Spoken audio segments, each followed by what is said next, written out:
सब तो ठीक है, पर बिटकॉइन लिया क्या? कॉइन DCX गो डाउनलोड करो, 100 रुपए का फ्री बिटकॉइन एंजॉय करो। सोचो मत, डाउनलोड करो, कुछ लकी विनर्स जीत सकते हैं पूरा 1 बिटकॉइन।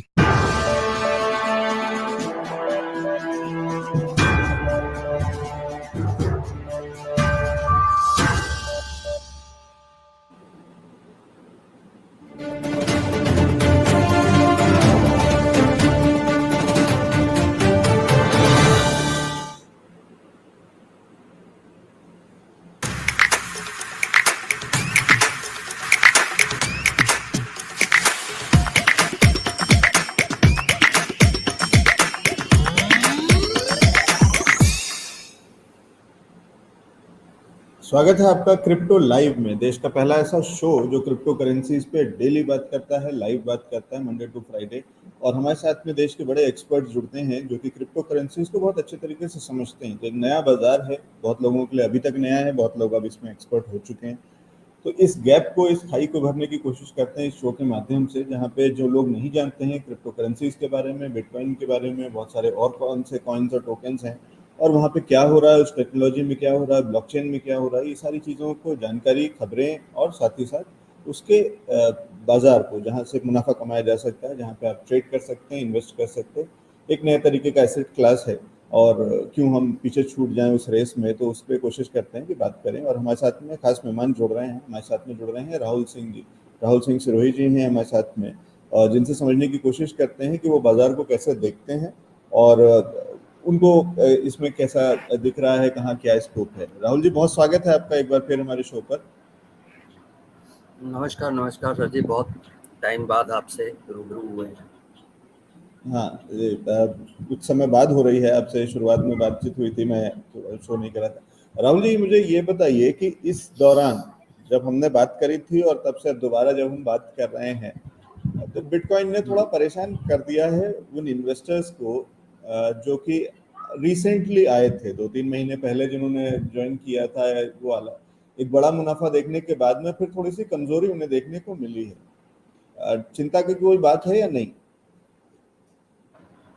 बेसिकली देखिए सर, बीच में मेरी जैसे मैम से डिस्कशन रहा है, तो उनको मैंने इस चीज़ के लिए टाइम टू टाइम डिफाइन किया है कि बिटकॉइन का पूरे साल का मार्क, पूरे 4 साल का एक साइकिल और मंथली साइकिल और वीकली साइकिल, सबके पैटर्न अलग होते हैं। अब नॉर्मली इस टाइम पर जो क्वार्टर के हिसाब से पूरा एक 1 ईयर का साइकिल होता है, तो उसमें ये वाला जो पैटर्न होता है, अगस्त एंड से सितंबर, अक्टूबर, नवंबर, ये 3 मंथ का टाइम पीरियड बिटकॉइन लगभग साइडवे चलता है। और उस साइडवे के अकॉर्डिंग होता क्या है कि बिटकॉइन अक्सर अपना डोमिनेंस कलेक्ट करता है, क्योंकि मैक्सिमम लोग अल्ट कॉइन में ट्रांसफर होते हैं। डोमिनेंस जो भी है मैक्सिमम अल्ट कॉइन्स पर चला जाता है। तो आप अगर इस टाइम पर ग्रोथ देखेंगे, क्योंकि बिटकॉइन तो इम्पैक्ट करता ही है पूरी मार्केट का, ऑलमोस्ट 50-55%, 60% के अराउंड मार्केट डोमिनेंस हमेशा बिटकॉइन के पास होता है। पहली बार ऐसा हुआ है पिछले 12 साल में, इस टाइम पर 40 के अराउंड डोमिनेंस चल रहा है। इसीलिए आप एक जो होती है कि बिटकॉइन की ग्रोथ चार्ट होता है, वो तकरीबन $2,000-4,000 कोई बहुत बड़ी चीज़ नहीं है उसके लिए पर डे के अंदर ऊपर नीचे अप डाउन करना। बट लास्ट काफ़ी टाइम से उसने अपने जितने भी रजिस्टिव पॉइंट बनाए हुए हैं, जहाँ सपोर्ट क्रिएट किया हुआ है, जैसे अभी आप रिसेंट देखेंगे 42 to 44, 42 to 44, 42 to 44, और अगर थोड़ा सा भी कोई न्यूज़ इम्पैक्ट करती है और अगर वो 44 के आसपास होता है, तो एकदम डाउनवर्ड वो 39,500 या 40 के आसपास आ जाता है। फिर वो अगले एक वीक के लिए वापस रिकवर करता है 44। तो रीज़न एक बहुत बड़ा तो एक साइड वाइज होता है कि इस टाइम पर मैक्सिमम लोग अल्ट कॉइन्स पर पूरा एक मतलब मोटिव लेके अर्निंग करते हैं, चाहे वो वीकली ट्रेडर हैं, डेली ट्रेडर्स हैं, या आप इसको लेंगे क्वार्टरली ट्रेडर्स हैं, क्योंकि ईयरली जो ईयर एंड दिवाली का मौका भी होता है, इस टाइम पर एक अच्छी ग्रोथ में मिलती है मल्टीपल कॉइन्स के थ्रू। तो लोग ज़्यादातर अल्ट्स में मल्टीप्लायर के रीजन से अच्छा इन्वेस्ट करते हैं। तो बिटकॉइन अभी थोड़ा सा परेशान करेगा ऐसे ही, और लगभग लगभग अक्टूबर तक रहेगा। और कुछ एक चांसेस जैसे अभी मार्केट में काफ़ी न्यूज़ भी हैं, वन ऑफ दैम आपने अगर सुना होगा, एक तो एवरग्रांडे का केस हुआ है जो काफ़ी बड़ा मार्केट में उसने इम्पैक्ट किया है। दूसरा अभी जो रिसेंट में चाइना ने बिल्कुल, क्योंकि चाइना का तो खैर एक नाम ही है कि बैन के नाम पर उसके पास में रिकॉर्ड बन गए हैं कि जब कुछ नहीं आता तो क्रिप्टो को बैन कर दो। और आई थिंक 2011 मेरा इनिशियल ईयर था, तो मैं उस टाइम ज़्यादा नहीं मालूम है, लेकिन 2012 के बाद से ये चीज़ मेरे लिए कॉमन है। सुनता ही आ रहा हूँ चाइना बैन कर देता है, कभी 4 दिन के लिए, कभी 4 महीने के लिए। और अब की बार उसने इम्पैक्ट बड़ा हार्डली लिया है। पहले माइनिंग बैन की, वहाँ से सारे हटा दिए। अभी रिसेंट में 2 दिन से न्यूज़ चल रही है, कॉइन गीको ने, जैसे कॉइन मार्केट कैप है, कॉइन गीको भी कॉइन की सारी डिक्लेरेशंस देता है, तो कॉइन गीको ने चाइना से अपना सेटअप हटा दिया है और वो वीपीएन पे ऑपरेट करने पर आ गया है। और अभी जो one of the biggest chip mining company machines mine जो माइनिंग के लिए डेवलप करती थी, उसने भी अलीबाबा से अपना सिस्टम हटा दिया है मशीन माइनिंग सेल्स के लिए। तो ये एक मार्केट में ऑब्वियस है, जो लोग नए हैं, क्योंकि हर साल का एक रेशियो काउंट करेंगे तो ऑलमोस्ट 45-50% मार्केट न्यू एंटर करती है। धीरे धीरे जैसे ही जाएंगे ये एक्सपोनेंशियल ग्रोथ में जाएगी। तो इस साल पहले के कंपैरिजन में बहुत तेजी से बहुत ज़्यादा मार्केट एंटर हुई है। और जितनी बड़ी मार्केट आएगी, अब वो लोग एक्चुअली क्या होता है, क्रिप्टो को एज यूजुअल बहुत सारे लोग एज ए शेयर ट्रेड समझते हैं, कुछ लोग बेसिक तरीके से आ जाते हैं, कुछ लोग हिट एंड ट्रायल पर आ जाते हैं। बिना एजुकेशन, बिना स्टडी के तो किसी भी चीज़ में आप एंट्री करना एक तरीके से रिस्क के बराबर है। और crypto is the biggest risk, biggest game, biggest earning potential. तो यहाँ पर आपको स्टडी करना बहुत जरूरी है। बहुत सारे फंडामेंटल्स काम करते हैं यहाँ पर, प्रोजेक्ट्स के ऊपर फंडामेंटल्स काम करते हैं। आपकी रिसर्च होनी चाहिए। अगर आपके पास में उतने जानकारी नहीं है तो बहुत सारे इन्फ्लुएंसर्स हैं, आप उनसे अटैच्ड हो सकते हैं, उनको फॉलो कर सकते हैं, उनका क्या क्या न्यूज़ मार्केट में चल रही है, तब आप इन्वेस्ट करें तो थोड़ा सा बेटर होगा। क्रिप्टो में एक प्लस पॉइंट जरूर है, जो थोड़ा सा स्टॉक शेयर्स में उतना अच्छा नहीं रहता है, बिकॉज मैं भी पहले स्टॉक शेयर फॉरेक्स पे काम किया करता था। लास्ट 8+ ईयर से क्रिप्टो पर ही काम कर रहा हूँ। तो क्रिप्टो का एक बहुत बढ़िया फायदा है कि अगर आपको कुछ नहीं पता और अगर आपको ये लगता है कि ये कॉइन अच्छा है, या किसी ने इन्फ्लुएंस किया है, या आपने स्टडी किया है, तो सर उसको आप कम से कम 1 साल और मैक्सिमम 2-3 साल होल्ड कर दो, सर वो आपको बहुत अच्छा बेनिफिट ऑटोमेटिक दे देगा। लेकिन वहाँ भी फंडामेंटल्स की जरूरत आपको जरूरी है। ठीक है, एक मोटा जो मैं एक फॉर्मूला या एक बॉटम लाइन मान के चलूं, जो आप कह रहे हैं कि फंडामेंटल्स का मतलब एक स्ट्रॉन्ग कॉइन के अंदर में अगर आप हैं तो आप कहीं ना कहीं आप मुनाफा तो कमा ही लेंगे।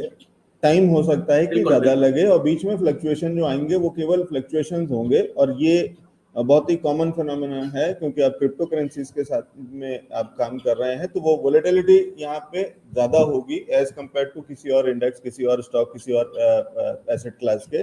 तो उसको भी समझ के चलें कि ये थोड़ा युवाओं का कॉइन है, युवाओं का एसेट क्लास है, और उसमें उसी तरीके से एक यूथफुल एनर्जी है। तो कभी बहुत तेजी में भागेगा और कभी बहुत तेजी में गिरेगा भी, वो दोनों चीजें होंगी। लेकिन ओवरऑल में अगर आप थोड़ा लंबा समय की बात करेंगे, थोड़ा, और यहाँ पे जो लंबा समय है वो भी बहुत सारे एसेट क्लास से बहुत कम है। कि अगर आप रियल एस्टेट की बात करेंगे तो आपको उस प्लॉट को खरीदने के बाद में या फ्लैट को खरीदने के बाद में एक लंबा समय देना होगा कि आपके कम से कम जो अपने जो बाकी कॉस्ट हैं खरीदने के अलावा, जो बाकी सारी रेगुलेटरी कॉस्ट हैं, स्टैम्प ड्यूटी से लेकर के बाकी चीजें, वो तक रिकवर करने में आपको काफी टाइम लग जाता है। उसी तरीके से अगर आप गोल्ड की बात करें या किसी और एसेट क्लास की, इवन स्टॉक्स की बात करें इन्वेस्टमेंट में, तो थोड़ा समय लगता है लॉन्ग टाइम में, जो कि उतना लंबा समय शायद क्रिप्टोज में नहीं लगता अगर आप स्ट्रांग में हैं।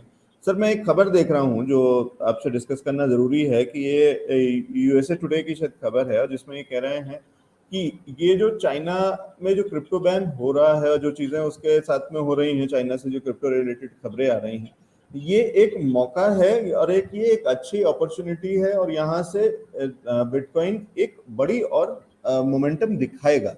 क्योंकि वहां से निकलने के बाद में जब क्रिप्टो वहां से निकल रहा है, तो इसको वो कह रहे हैं कि एक डी रिस्किंग मोमेंट है, कि जहाँ पे जितने भी उसके साथ में रिस्क थे जो कि चाइना के अंदर में बहुत सारा बिटकॉइन इकट्ठा हो रहा था या वहीं से बन रहा था और सब कुछ वहीं से चीजें आ रही थी, अब ये थोड़ा सा डेमोक्रेटाइज, अगर मैं कहूँ एक शब्द यूज करूँ तो शायद उस तरीके का हो जाएगा कि बाहर जाकर के और बाकी लोग भी इसमें काम करेंगे और ज्यादा, क्योंकि वो जो काइंड ऑफ एक मोनोपोली जैसा होने लग गया था या एक कंसंट्रेशन होने लग गया था चाइना चाइना चाइना, वो शायद खत्म होगा और उसकी वजह से जो एक बेसिक स्ट्रक्चर है बिटकॉइन का या किसी भी क्रिप्टोज का कि ये डिसेंट्रलाइज चीज है, ये सबके पास होती है और सब लोग इसको बनाते बढ़ाते और चलाते हैं और किसी एक का नहीं है और कोई एक इसको रूल नहीं करता, गवर्न नहीं करता, जो हम बाकी करेंसीज में देखते हैं या तो किसी सरकार या किसी देश और उसमें तो वो होती है, कंट्रोलिंग होती है। तो ये कहीं एक वो वाला मोमेंट इसको कहा जा रहा है। आप कितना अग्री करते हैं इस नोशन से? देखिए सर, इसमें मेरा एक क्राइटेरिया थोड़ा सा इसमें एक एड ऑन है जो मैं इसमें करना चाहूँगा। एक्चुअल में अगर हम चाइना की पर्सनल सिस्टमैटिक मोनोपोली को समझे बेसिक तौर पर, देखिए चाइना वो हर चीज़ को अपने अकॉर्डिंग कंट्रोल करना चाहता है जिस पर उसका फाइनेंशियली इकोनॉमी कंट्रोल होती है। आप किसी भी सेक्शन पे एग्जाम्पल उठा सकते हैं, जिसको वो कर सकता है उसने किया है, चाहे वो गूगल के कंपैरिजन में बाइडू खड़ा कर दिया है, चाहे व्हाट्सएप के कंपैरिजन में उसने वीचैट खड़ा कर दिया, चाहे फेसबुक अपना सोशल नेटवर्क, एनीथिंग उसने जो भी किया, क्योंकि those are the centralised entity. China ने शुरू से बिटकॉइन को भी वही करने की कोशिश की कि मैक्सिमम माइनिंग स्टार्टअप अगर आप लेंगे तो आपके आंट माइनर एंड जो बिगेस्ट सातोशी पूल और F2 पूल, ये सारे लोग जो स्टार्टअप माइनर्स थे मैक्सिमम चाइना के अंदर डोमिनेंस पर थे। उसके बाद धीरे धीरे बाहर के माइनर्स का एड ऑन होते गए, बढ़ते चले गए और उनका एक मार्केट डेवलप होता गया। उसके बावजूद भी लगभग 65-70% जो अभी रिमूव हुआ है वो तकरीबन चाइना में ही था।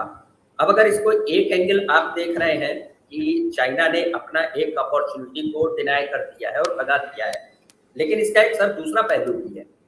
दूसरा पहलू ये है कि चाइना ने इतने टाइम तक जो पूरा कैलकुलेशन निकाला कि उसने ये देखा कि इसको आप एक सर्टेन टाइम तक बैन कर सकते हो, परमानेंटली इसको रिमूव नहीं कर सकते हो due to the decentralisation.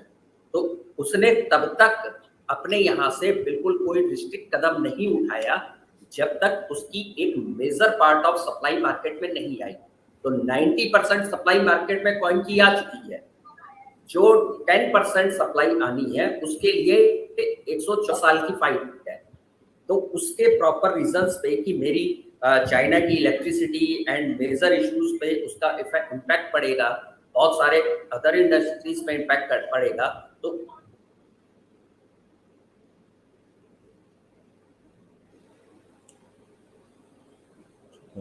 Rahul ji से शायद संपर्क टूट गया है, एक बार फिर उनके पास चलने की कोशिश करेंगे। ठीक है, एक बार फिर कोशिश करेंगे उनसे कनेक्ट करने की। तब तक एक नज़र डालते हैं बाकी कॉइन्स पे। और जो दिनेश जी पूछ रहे हैं कि मैटिक, सोल और कार्डानो, तो अभी जैसे ही वो कनेक्ट होते हैं तो उनसे एक बार समझने की कोशिश करेंगे। लेकिन मैटिक में जितना देख पा रहा हूँ दिनेश जी, एक साइडवेज मूवमेंट है, कहीं कुछ बहुत स्ट्रेंथ भी नहीं दिख रही है ओवरऑल चार्ट में और बहुत वीकनेस भी नहीं दिख रही है। तो वो जो एक काइंड ऑफ एक कंसोलिडेशन, एक रेंज के अंदर में फंसा हुआ है और यहाँ से कब निकलेगा, तो इसलिए थोड़ा मेरा पर्सनल व्यू शायद इसमें कम से कम नए निवेश का तो बिल्कुल भी नहीं होगा। Sorry sir, something I think network जी जी, कोई नहीं हाँ ठीक है। तो राहुल जी आगे चलते हैं, इस चर्चा को और आगे बढ़ाते हैं। और इसमें हमारे पास एक सवाल आ रहा है, दिनेश शर्मा जी हमारे साथ में एक दर्शक हैं और वो फंडामेंटल्स के हिसाब से ही पूछ रहे हैं कि मैटिक, सोल और कार्डानो तीनों में 1 से 2 साल के लिए अगर निवेश करना हो तो तीनों में से किस में किया जाए एक चीज, और क्यों? मतलब अगर कोई फंडामेंटल्स हैं तो वो क्या फंडामेंटल्स हैं? सर तीनों के फंडामेंटल डिफरेंट है। मैटिक क्रॉस चेन ब्रिजेस के लिए मार्केट में फेमस हुआ है और उसकी जो अपना वर्किंग है वो उसी पर है। कार्डानो अभी अपने स्मार्ट कॉन्ट्रैक्ट लाइव कर चुका है 12 सितंबर से, और उस पर काफ़ी तेज़ी से मूवमेंट हुआ है। एंड अब उनका जो 5th पार्ट, ये पूरा प्रोजेक्ट जो उनका कार्डानो का पिछले 4 साल से रनिंग चल रहा है, उस प्रोजेक्ट के अलग अलग मैथमेटिशियंस के नाम पे अलग अलग प्रोजेक्ट के नाम है। तो अभी इनका हाइड्रा इस पर एक्टिव हो जाएगा, और उसके थ्रू आपके और भी जो काम है, कुछ स्पीड रिलेटेड है, TPS से रिलेटेड और काफ़ी चीज़ों से रिलेटेड इस पर एड ऑन होंगे। लेकिन उस पर अभी टाइम लगेगा, 2022 आई थिंक शायद अप्रैल मई के आसपास तक। तो लॉन्ग टर्म पर आप चाहेंगे तो आपको कार्डानो भी बेनिफिट देगा, मैटिक भी देगा, सोल भी देगा। इसमें ऐसा नहीं है कि तीनों में कोई अलग है, हाँ फंडामेंटल्स तीनों के अलग है। तो इसलिए आपको अगर मैं मोटी बात समझने की कोशिश ये कर रहा हूँ कि हमारे लिए आपने ये बता दिया कि तीनों के फंडामेंटल्स भले ही अलग अलग हैं, लेकिन तीनों के फंडामेंटल्स स्ट्रांग हैं। अगर मैं कहूँ तो बिल्कुल बिल्कुल बिल्कुल। अगर कोई ये कहे कि अब इसमें मेरा एक रेशियो अगर जी तो अब राहुल जी, इसमें मेरा सवाल ये है कि अगर तीनों के फंडामेंटल्स स्ट्रांग हैं, तो अगर मुझे एक में पैसा डालना हो तो क्या इन तीनों में से किसी एक में डालना चाहिए, या फिर और आगे जा रहा हूँ, या फिर आप कुछ और सजेस्ट करेंगे, कोई और टोकन जो कि फंडामेंटल्स के हिसाब से, जिसका आपको लगता हो कि इसकी टेक्नोलॉजी, इसका बेस, इसका फंडामेंटल्स इतना स्ट्रांग है कि आगे 1 से 2 साल में ये चीज बहुत चलने वाली है, जिसमें कि हम एक चीज तो मान के चलते हैं कि NFT और वो वाली चीजें जैसे होने वाली हैं, बढ़ने वाली हैं, उस तरीके से फंडामेंटल्स के लिहाज से कोई एक ऐसा टोकन आप सजेस्ट करेंगे जिसको कि हम देखें और 1 से 2 साल में जिसमें पैसे डाल करके भूल जाएं? देखिए, एक पर्टिकुलर, क्योंकि क्रिप्टो इंडस्ट्री केवल एक सेगमेंट पर केवल एक ही कॉइन है, दैट्स द बिटकॉइन। बिटकॉइन केवल एक ही फंडामेंटल पर काम करता है अभी तक। आगे उस पर टैप रूट आ जाएगा तो उसके ऊपर भी मल्टीपल फंडामेंटल्स आ सकते हैं, वो एक फ्यूचर है। बट अगर हम अदर कॉइन की बात करेंगे तो सर वो एक अलग पार्ट है कि आप किसी एक पर्टिकुलर कॉइन के ऊपर उसको एक, जिसे कहते हैं कि they are the coin lovers, Matic lover, Cardano lover, Solana lovers, वो एक अलग कैटेगरी है। लेकिन मल्टीप्लायर क्या होता है कि जैसे एक एग्जांपल मैं आपको दूंगा तो आप इसको थोड़ा समझने की कोशिश करिएगा।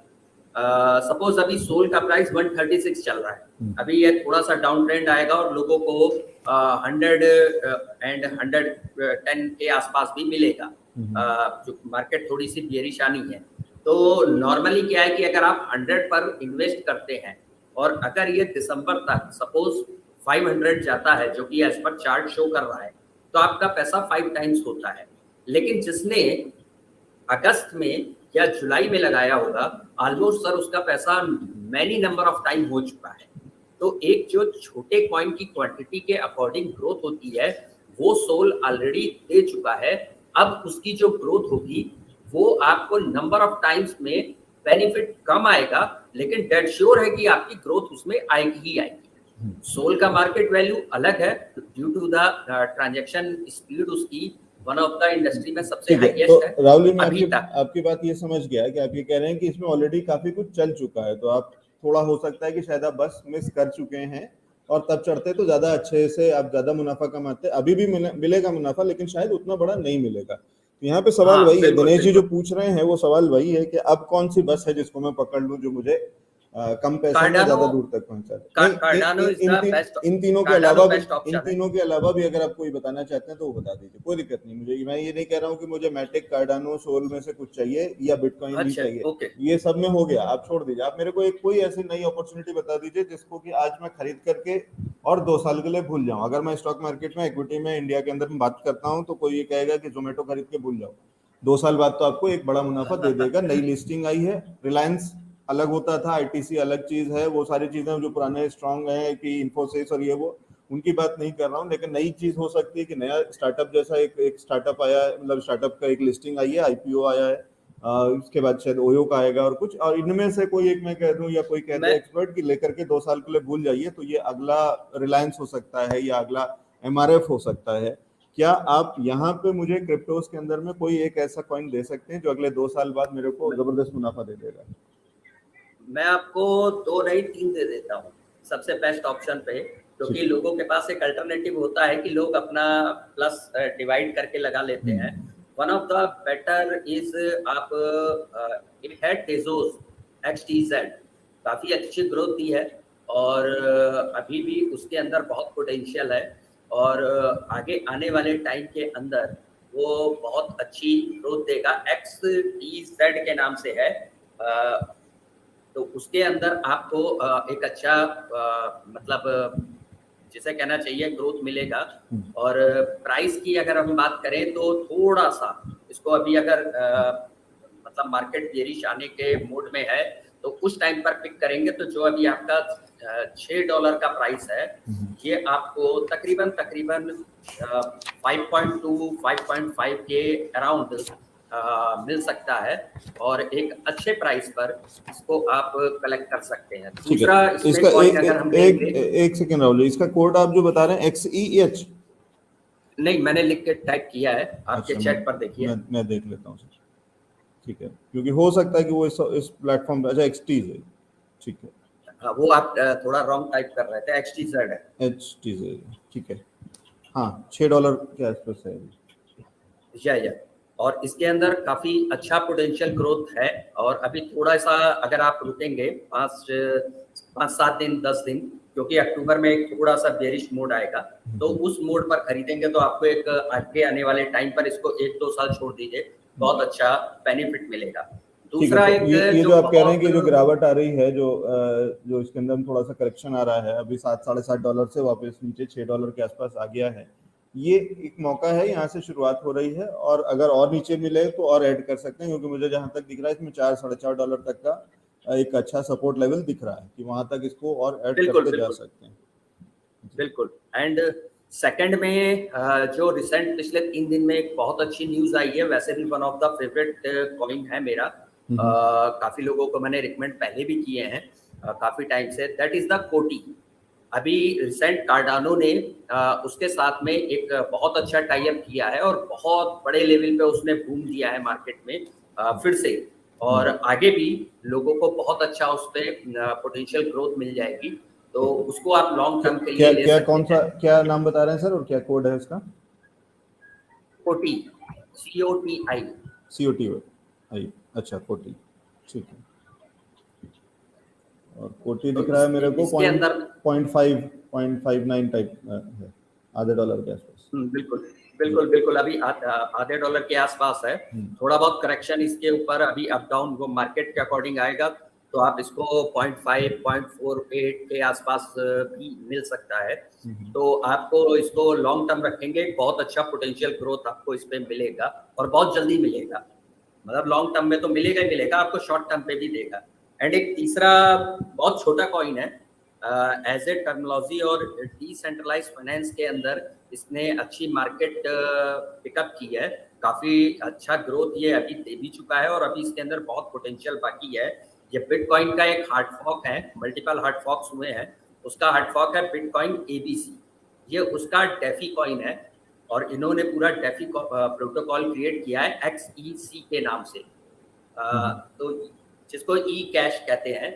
तो ये आपके लिए एक इन फ्यूचर में आपको जो लोग बहुत छोटे जिसे कहना चाहिए होल्डर्स होते हैं, जिनको एक रहता है कि मार्केट में छोटी कीमत पे, जैसे कुछ लोग नॉन फंडामेंटल की तरफ भागते हैं, डॉगी टाइप, शिबा टाइप, तो अगर एक फंडामेंटल्स पे जाएंगे तो इसके अंदर एक अच्छा पोटेंशियल है जो आपको लॉन्ग रन पे बहुत अच्छा ग्रोथ देगा। अगर साइड बाई आप ये जो मेरी स्क्रीन पे है जो चार्ट है, ये यही है XEC? हाँ, XEC, ठीक है, 0.0002281 टाइप $US के आसपास है ये।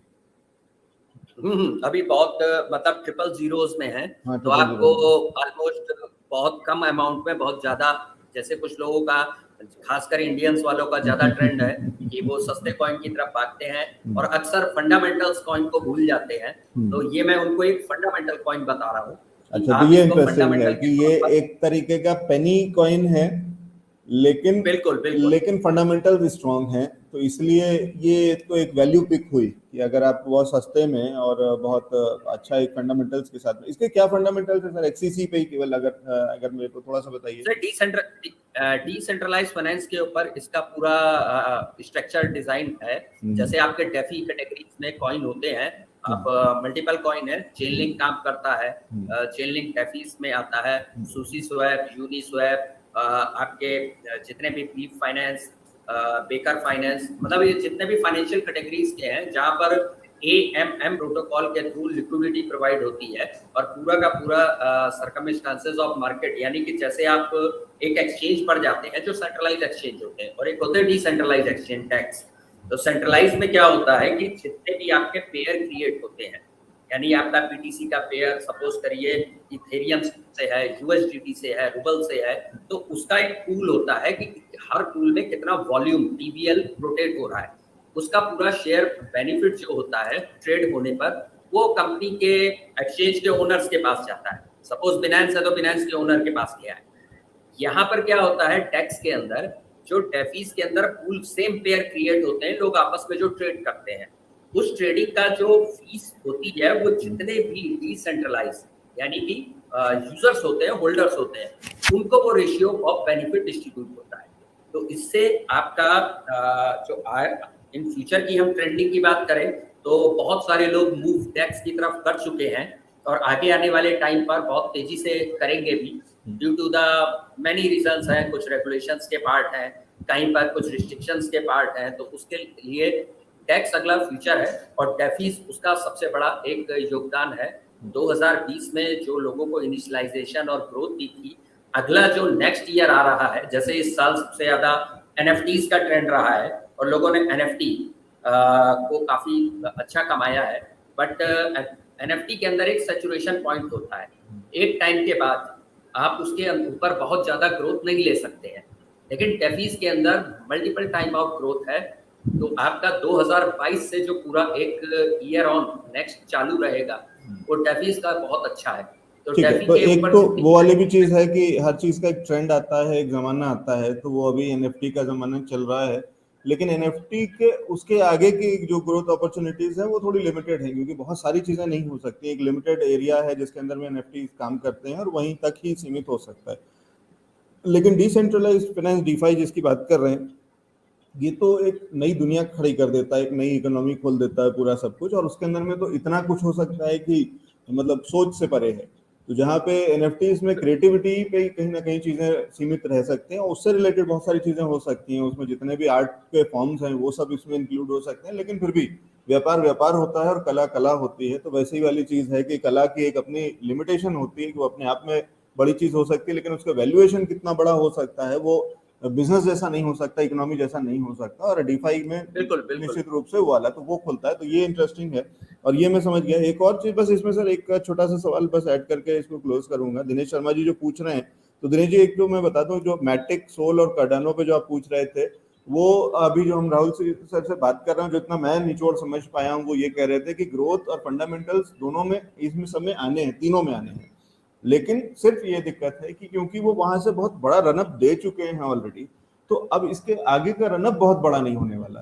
तो शायद कंपैरेटिवली की बात करिए कि अगर वहां पे आपको 5 गुना मुनाफा मिलने वाला है, तो कोई और टोकन होगा जहां पे आपको 10 गुना मुनाफा उतने ही समय में मिल सकता है।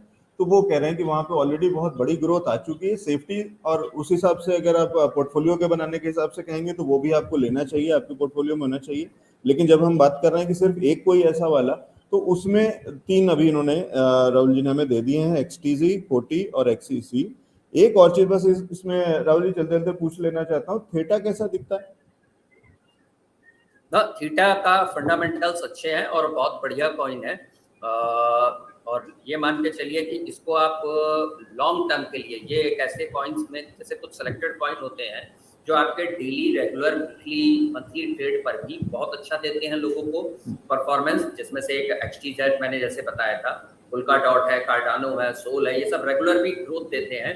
उसमें उसी तरीके से आपने अभी जो थीटा है, इसको अगर आप लॉन्ग टर्म पर होल्ड मारेंगे तो इसके अंदर बहुत अच्छा एक पोटेंशियल ग्रोथ, क्योंकि इसकी एक कैटेगरी अपनी बहुत यूनिक है, डिफरेंट है, और उस फंडामेंटल के तौर पर इसको आपका लॉन्ग टर्म के अंदर अच्छा एक बेनिफिट दे के जाएगा आपको। इस कैटेगरी में अगर हम बात करें तो ज़्यादा अभी मार्केट में कॉइन डेवलप्ड नहीं हुए हैं, मतलब एक परमानेंटली, जैसे अगर हम बात करें, जैसे आपका यूट्यूब है, यूट्यूब हो गया आपका, टोटल आज लाइव भी करता है, ब्रॉडकास्ट भी करता है, सारी की सारी चीज़ें करता है। अब यही प्लेटफॉर्म आज की डेट में आपको कहा जाए कि ब्लॉकचेन इंडस्ट्री पर आ जाता है, तो वन ऑफ द यूनिकनेस, छोटे छोटे कई प्रोजेक्ट आए हैं लेकिन वो उतने सक्सेसफुल हो नहीं पाए।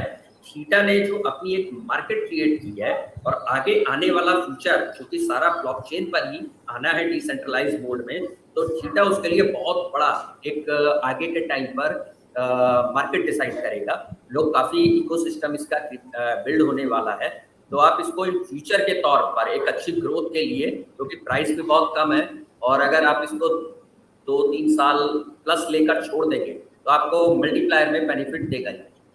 निश्चित रूप से देगा, क्योंकि अच्छे डिस्काउंट पे मिल रहा है। $14 तक का होकर के आया है। 1580 1588 तक का हाई लगाया था, 52 वीक हाई, और अभी 490 पे मिल रहा है। मतलब एक बहुत ही डिस्काउंट पे मिल रहा है, लेकिन सपोर्ट लेवल्स पे भी है। तो 4 के आसपास का मेरे को जो सपोर्ट दिख रहा है, बल्कि 3.20 का सपोर्ट दिख रहा है।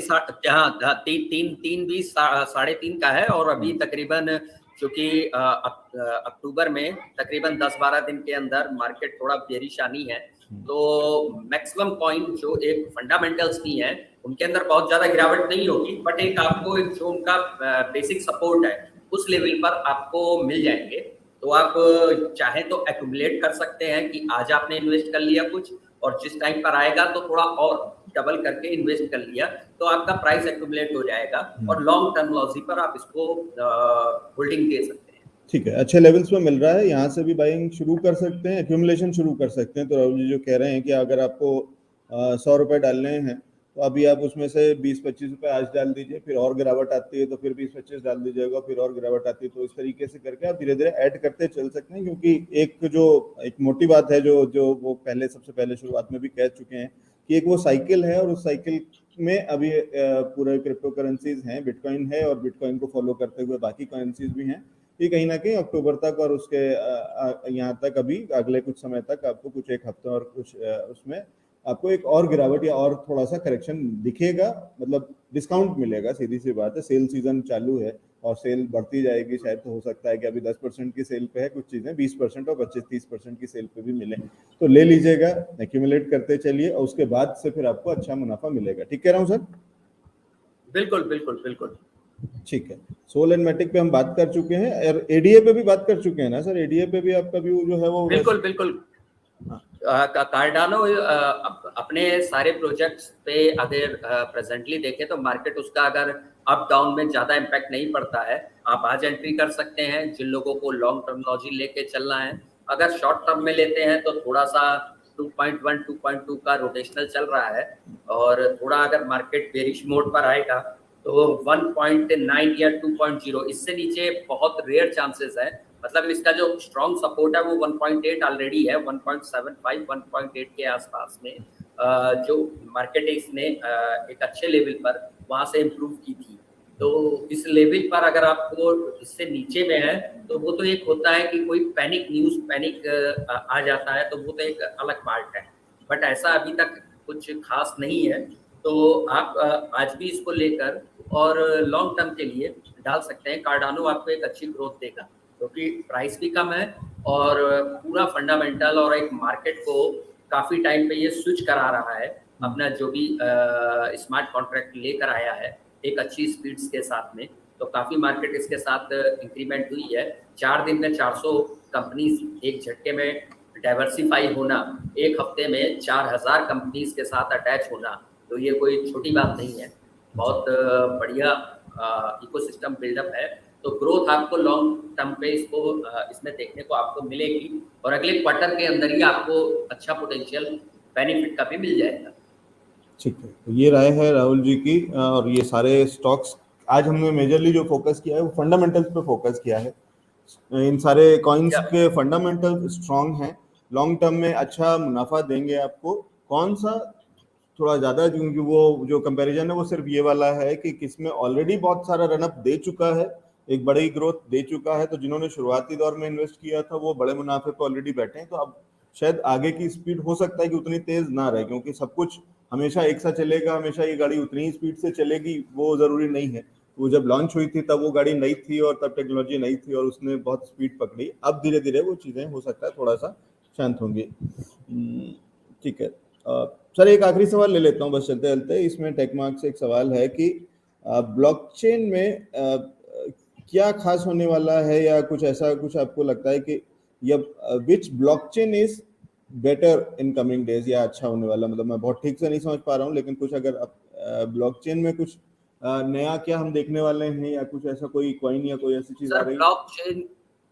ब्लॉकचेन के अंदर तो देखिए ये एक टेक्नोलॉजी की इंडस्ट्री है, और टेक्नोलॉजी की इंडस्ट्री के अंदर एक सबसे बड़ी खासियत है, जो आज आपके हाथ में है, चाहे मोबाइल है, चाहे लैपटॉप है, चाहे एनीथिंग है, वो कल पुराना हो जाएगा।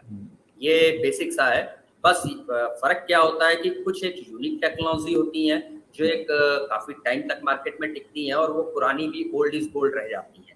और कुछ ऐसी होती है कि जो केवल आपको सस्ती आती है मार्केट में और थोड़े टाइम के लिए टिकती हैं, उसके बाद उससे बेटर मार्केट में या तो वो खुद ही डेवलप कर देते हैं या दूसरा लेके आ जाता है उसी चीज पर। यूनिकनेस पे अगर हम जैसे बात करें तो 2021 का जो साल रहा है, as per growth, as per fundamental, as per market create ecosystem, और बहुत तेजी से जिसने किया, दैट्स द सोलाना। और आगे भी उसका एक बहुत अच्छा पोटेंशियल है, बहुत अच्छी उसकी ग्रोथ है। जो 2022 का टाइम आने वाला है, जो एक अच्छा, जो अभी तक स्टडी मैंने जितना किया है और उस प्रोजेक्ट पर मैं काम भी कर रहा हूँ, that will be the Hydrus 7, new 4th generation की दुनिया में ब्लॉकचेन आ रही है। और उसका हैकाथॉन 14 अक्टूबर को यूएसए में है, और ऑनलाइन भी है। ऑनलाइन वाले जो लोग अटेंड करेंगे उनको $1 लाख का प्राइस है, और जो लोग यूएस जाके अटेंड करेंगे $2.5 लाख का प्राइस है। And it is a very big amount, क्योंकि अगर मैं प्रेजेंट सिनेरियो पे बात करूं, राहुल जी एक काम करते हैं, ये एक इंटरेस्टिंग और इम्पोर्टेंट चीज है, इस पे अलग से एक स्पेशल सेगमेंट करते हैं, आपसे समय ले लेंगे हम अलग से, और इस पे एक कंप्लीट डिस्कशन करते हैं, क्योंकि ये इंटरेस्टिंग है और ये शायद हमारे लिए, हमारे दर्शकों के लिए बहुत काम की चीज भी हो सकती है अलग से भी, कि वो इसके अंदर में अगर कुछ पार्टिसिपेट करना चाहते हैं, इसको समझना चाहते हैं ये क्या है, क्या कॉन्टेस्ट है, किस तरीके से काम कर रहा है और कौन लोग इसमें पार्टिसिपेट कर रहे हैं, इससे इंडस्ट्री में क्या बदलने वाला है, इन सारी चीजों पे अलग से चर्चा कर लेंगे। बस चलते चलते सर एक चीज बता दीजिए, जो जैसे दिनेश शर्मा जी हमारे साथ में दर्शक हैं जो पूछ रहे हैं, जो आपने जो कॉइन्स बताए हैं अभी, जो इनका फंडामेंटल्स आपने कहा है कि XTZ, कोटी और XCC, ये सब, ये एक आसान तरीका कौन सा प्लेटफॉर्म हो सकता है जहां से वो खरीद सकते हैं? क्योंकि अभी तक हमारे ज्यादातर दर्शक CoinDCX पे काम करते हैं और शायद ये वाले कॉइन्स CoinDCX पे उपलब्ध नहीं है। सर वैसे अगर इंटरनेशनल मोड पे, क्योंकि काफी लोग कनेक्टेड मेरे साथ इंटरनेशनल भी होते हैं, तो better platform is you go for Binance और क्यूकॉइन। वैसे तो और भी हैं, but those are the application के हिसाब से भी बेस्ट है, और लैपटॉप के हिसाब से भी लॉगिन करने बिनेंस और दूसरा कौन सा बता रहे हैं सर? क्यूकॉइन। हाँ, तो ये लगभग दोनों सिमिलर है, बस कलर डिफरेंस है। मतलब एप्लीकेशन के यूजर, जो लोग यूजर फ्रेंडली होते हैं तो एक से दूसरे पर काम करेंगे तो उनको कोई डिफरेंस नहीं नजर आएगा। इंडिया में भी है, जैसे आपका बिनेंस के साथ में अटैच्ड है वजीरेक्स है, वजीरेक्स पे और बिनेंस में जो कॉइन बिनेंस पे लिस्ट होता है, after a certain time WazirX पर आ जाता है। तो आपको वगैरह, ये जहाँ तक मैं जानता हूँ वजीरेक्स उन्हीं की अब शायद इन्वेस्टमेंट है, वो सारा कुछ फंडिंग उनकी आ चुकी है। बिल्कुल उसका शेयर पार्टनर में आ गया है, और अभी काफी कुछ इम्प्रूवमेंट भी उनमें हो रहे हैं काम के। अपनी बिनेंस स्मार्ट चेन वजीरेक्स पे आने वाली है, और भी कई चीजों का इम्प्रूवमेंट है। तो आपको जो बिनेंस पे इंडियन वाले लोग हैं वो वजीरेक्स से परचेज कर सकते हैं। जो मैंने कॉइन बताए हैं सारे कॉइन वजीरेक्स पर। ठीक है, तो दिनेश जी ये है कि आपको थोड़ा सा हाँ और प्लेटफॉर्म चेक करने होंगे, क्योंकि अलग अलग एक्सचेंजेस हैं, हर कॉइन हर एक्सचेंज पे लिस्ट हो ये जरूरी नहीं है। तो जो आप देख रहे हैं और CoinDCX पे अगर नहीं उपलब्ध है तो उसको आप किसी और एक्सचेंज पे देख सकते हैं, जिसमें से एक बिनेंस इंटरनेशनल है, और उसका एक इंडियन जो पार्टनर या इंडियन अब जो जिसको उन्होंने एक्वायर किया या उसमें फंडिंग करी है, इन्वेस्टमेंट किया है, वो है वजीरेक्स। तो आप उसको भी देख सकते हैं, क्योंकि इसलिए इंडियन एक प्लेटफॉर्म देखना जरूरी होता है, क्योंकि वो शायद आपको कन्वर्जन से लेकर के और बहुत सारे तरीकों से KYC और उस तरीके की चीजों में वो आसानी से हो जाता है। तो इसलिए आप उसको बाकी किसी प्लेटफॉर्म से भी चेक कर सकते हो। कुछ एक वैसे वाले भी प्लेटफॉर्म्स हैं जो कि एक्सचेंज नहीं है, लेकिन आप वहां से भी खरीद सकते हैं। तो ये थोड़ा सा एक्सप्लोर करना होगा, हम भी कोशिश करेंगे कि ढूंढ के लाएं कि और कौन से ऐसे प्लेटफॉर्म्स हैं जहां पे काम किया जा सकता है। बहुत शुक्रिया राहुल जी हमारे साथ में जुड़ने के लिए, सारी जानकारी देने के लिए और हमारे दर्शकों का मार्गदर्शन करने के लिए बहुत शुक्रिया। Thank you so much sir. Thank you. ये थे राहुल सिंह सिरोही जी, देश का जाना माना नाम है क्रिप्टो करेंसीज के वर्ल्ड में, बहुत सारी पढ़ाई करी है, बहुत सारा काम किया है, स्टॉक मार्केट और फॉरेक्स और उन चीज़ों में पहले काम करते थे और अब 7-8 साल से क्रिप्टोज में पूरी तरीके से डूबे हुए हैं और उसके अंदर से उसकी पढ़ाई, उसकी रिसर्च और सब कुछ करके लेकर के आते हैं और हमें मदद करते हैं कि हम भी समझ सकें कि क्रिप्टो करेंसीज में कहाँ है मौका मुनाफा कमाने का। क्रिप्टो लाइव को देते हैं यहीं पे एक विराम, शो के आज के शो को यहीं समेटते हैं। कल फिर आपसे मिलेंगे और कल फिर वापस चलेंगे मार्केट लाइव मुनाफे के सफर पे, जहाँ पे बात करेंगे शेयर बाजार की, और उसके बाद क्रिप्टो लाइव जहाँ पे हम फिर बात करेंगे क्रिप्टो करेंसीज की। Thank you so much.